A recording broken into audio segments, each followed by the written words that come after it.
धन धन सतगुरु तेरा ही आसरा। सतगुरु की अति प्यारी सात संगत जी, सत्संग की अगली कड़ी में आया कि जिस तरह से ये मन है, मन का ही सारा खेल है, सारी सृष्टि में मन की ही चालबाजी है और मन एक ऐसा नफस जालिम शैतान है, इससे बड़ा कोई जालिम शैतान होता नहीं। लोग परेशान रहते हैं, कहते हैं मुझे भूत लग गया, प्रेत लग गया, शैतान आ गया, जिंद आ गया, तरह तरह के डायन चुड़ैल इत्यादि इत्यादि, जो बिल्कुल सच वाली चीज है वो है मन। यही सबसे बड़ा शैतान है।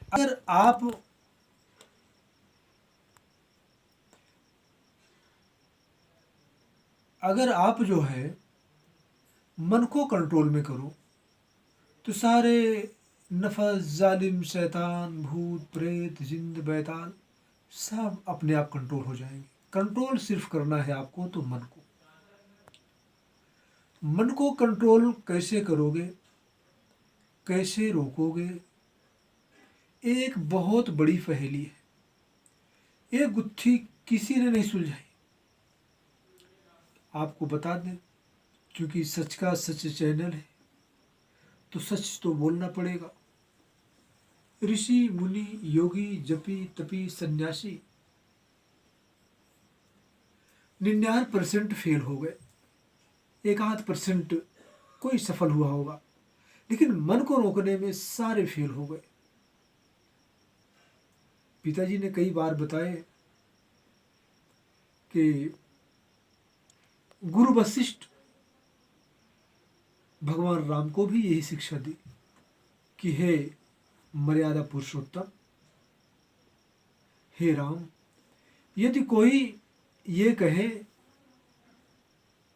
कि मैंने हिमालय पर्वतमाला को अपने कंधे पे उठा लिया तो मैं मान लूंगा, है असंभव परंतु मान लूंगा। ऐसा कोई महाबली कर सकता है। यदि कोई कहे कि हम समुद्र के पानी को सोख लिए, है असंभव लेकिन फिर भी हम मान लेंगे, परंतु हे राम, कोई ये कह दे कि मैं मन को जीत लिया, कदापि मैं इस बात को नहीं मानूंगा। मतलब कि त्रेता युग में गुरु वशिष्ठ भगवान राम को शिक्षा दे रहे थे। कहने का मतलब कि मन को जीता नहीं जा सकता, मन को बस में, कंट्रोल में नहीं किया जा सकता। परंतु संतों ने क्या कहा कि अगर जीतना ही है तो अपने मन को जीतो। कितनी बड़ी बात। मन को जीतने का जो तरीका बताया संतों ने, वो सिर्फ संतों ने ही बताया कि जीतना है तो मन को जीतो। बाकी और किसको आप जीतोगे? अरे कोई गरीब है, दुखिया है, लाचार है, बीमार है, उसका जगह हड़प लिए, जमीन हड़प लिए, उसकी बेइज्जत कर दिए, उसके साथ दुर्व्यवहार कर दिए, तो आप अपने आप को पहलवान कहते हो, मर्द कहते हो। किसी को जो है आपने नीचा दिखा दिया, आपके पास ज़्यादा धन दौलत है, ज़्यादा पहुंच है, राज पहुंच है, ज़्यादा सोच सिफारिश आपका है, किसी को नीचा दिखा दिया तो आपको लगता है कि मैं उसे नीचा दिखा दिया। लेकिन आप निगाह मार के देखिए, आप खुद नीचे बैठे पड़े हो। किसी न किसी के नीचे हो, वो आपका बॉस है, वो आपको दबा देगा।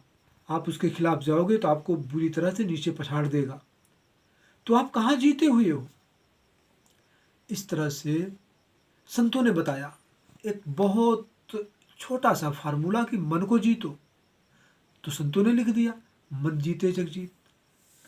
तो जिसने मन को जीता वो सारे संसार को जीत लिया, सारी त्रिलोकी को जीत लिया।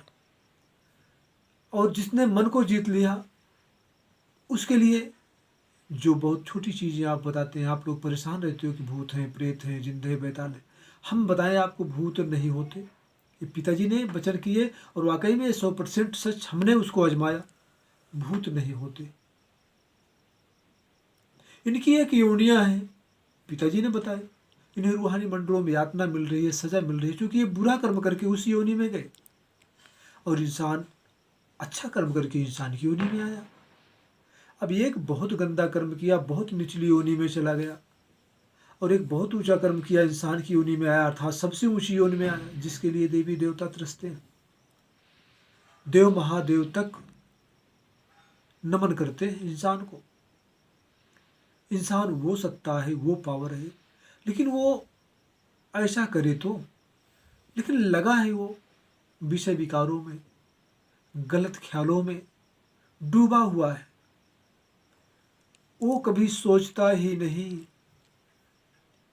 कि आखिर मौत भी आएगी, जाना भी होगा, उसके लिए क्या तरीका है, क्या कर्म करना होगा। बस वो पैदा हुआ, बड़ा हुआ, बस माता पिता भी उसको रोबोट मशीन बनाना चाहते हैं, बस सिर्फ पैसा छापे, पैसा छापे। माता पिता को भी ये ख्याल नहीं होता कि मेरा बच्चा है, क्या पता सांस कब रुक जाए। वो भी नहीं कहते अपने बच्चे से कि बेटा सुमिरन करो, भक्ति करो, वो भी सच्चे गुरु की। भक्ति करना है तो सच्चे गुरु की करो, नहीं करना है तो बात खत्म करो, क्योंकि और कोई रास्ता है नहीं बिना सच्चे संत पीर फकीर के। इसलिए अगर भक्ति करनी है, सच्चे गुरु की करनी है, अगर नाम शब्द लेना है, मार्ग आपको जानना है, तो सच्चे गुरु से लो। सच्चे गुरु की पहचान क्या होती है? वो कभी पैसा पाई चढ़ावा नहीं लेता, वो कभी अपने पैरों को हाथ नहीं लगवाता। लोगों की श्रद्धा होती है, आ जाते हैं, जबरदस्ती पैरों को हाथ लगा देते हैं, वो बात अपनी जगह की है, परंतु वो हाथ नहीं लगवाते, वो मान बढ़ाई नहीं करवाते। रही बात चढ़ावा की, तो वो चढ़ावा से भी बहुत दूर होते हैं। वो भी अपने मालिक परमपिता परमेश्वर सदगुरु से ही मांग लेते हैं, बाकी और से लेने की क्या जरूरत। जिसके साथ मालिक है, परमपिता परमेश्वर है, भगवान है, बस वो। हाँ, ये अलग की बात है, संतों ने लिख दिया, तन मन धन की सेवा करो। तन की सेवा संत क्यों लेते हैं? क्योंकि आपने तन से कई कई जन्मों का बुरा कर्म तन का होता है। आप तन से ये कर्म बुरा कर गए, वो कर्म बुरा कर गए, तो तन से की सेवा से तन का रोग काट देते हैं। इसलिए तन की सेवा जरूरी होती है। मन की सेवा से वो मालिक परमपिता परमेश्वर सतगुरु आपके मन के तमाम रोग काट देते हैं। मन की सेवा कैसे करोगे? आप रात दिन सुमरन करो, भक्ति करो, सुमरन करते रहो, जाप करते रहो, और तन मन और धन की सेवा से अनर्गल धन कमाते हो। या आपकी नौकरी 60,000 की है और आप जाते हो, दिन भर कुर्सी तोड़ते हो, चले आते हो, तो आपने नौकरी तो मात्र 2-4 हज़ार की करके आए महीने की, लेकिन मिलता कितना 60,000 है। तो धन की सेवा जो लेते हैं और उसको दीन दुखियों में लगाते हैं, उस धन की सेवा से 1 रुपये का 10 रुपये के बराबर का फल आपको मालिक देता है, सदगुरु देता है। और ज़्यादा बुरे कर्म तो 1 रुपये का 100 का फल दे देता है, हज़ारों का फल देता है। उसको देना ही देना है। आप 1 रुपया देते हो, उसके दर पे परमार्थ करते हो, दीन दुखियों की मदद भलाई करते हो, तो वो उसके बदले में आपके जो धन से बुरा कर्म आप किए हैं, धन से ढेर सारे बुरे कर्म बनते रहते हैं। आप निगाह मार के देखो, कोई ज़रूर नहीं कि सारा कुछ खोल के बताया जाए, समझने वालों के लिए इशारा काफ़ी होता है। इसलिए धन की सेवा से धन जो आप अनर्गल कमाए उसे खत्म करते हैं, तन की सेवा से तन के रोग काटते हैं, और मन की सेवा से मन के रोग काटते हैं। इसलिए तन मन धन तीनों की सेवा संत महापुरुष आपसे करवाते रहते हैं। वैसे हमारे वेद पुराण में लिखा है कि अपनी कमाई का 10वां हिस्सा दीन दुखियों की मानवता भलाई की सेवा में लगाओ।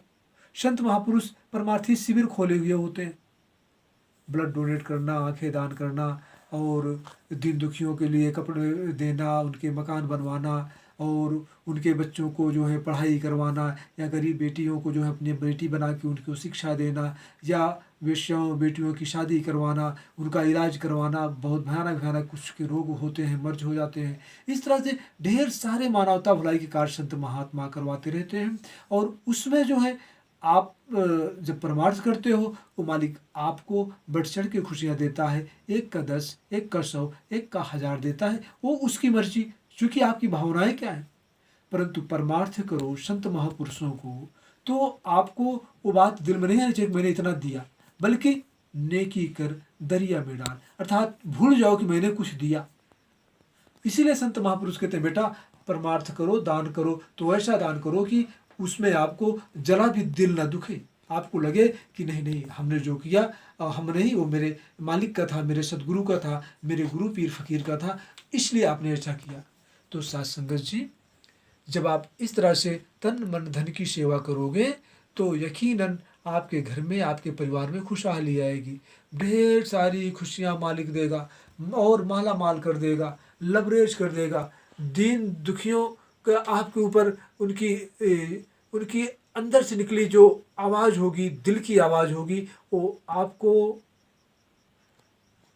ऐसी दुआ लगेगी कि आपकी कई कई पुश्तों तक की उसकी दुआ असर करती रहेगी। आप किसी गरीब दुखियों को संभाल करते हो तो जब तक जीता है तब तक आपकी दुआ मालिक से करता रहता है, और वो सारी दुआएं आपको लगती हैं। तो आने वाली बीमारियां आपके अंदर जो आएंगी, आपके बच्चों के अंदर जो आएंगी, बीवी के अंदर जो आएंगी, वो दुआएं मालिक की तरफ से, वो जो दुआ होती है दीन दुखियों की तरफ से, वो दीन दुखियों की दुआएं आपके लिए औषधि का काम करती हैं। और वो बीमारियां जो आने वाली होती हैं, उनका आशीर्वाद, आपके द्वारा किया गया सुमरन, आपके द्वारा किया गया सेवा, आपके द्वारा किया गया परमार्थ, वो आपके अंदर की बीमारियों को चुटकी में ऐसे उड़ा देते हैं। और बच्चे को, जीव को, अभ्यासी को पता ही नहीं चलता कि हमारे अंदर कब बीमारी है और कब चली गई।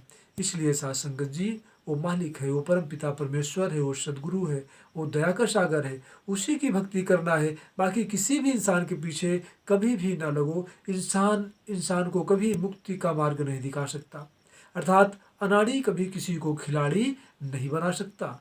धन धन सदगुरु तेरा ही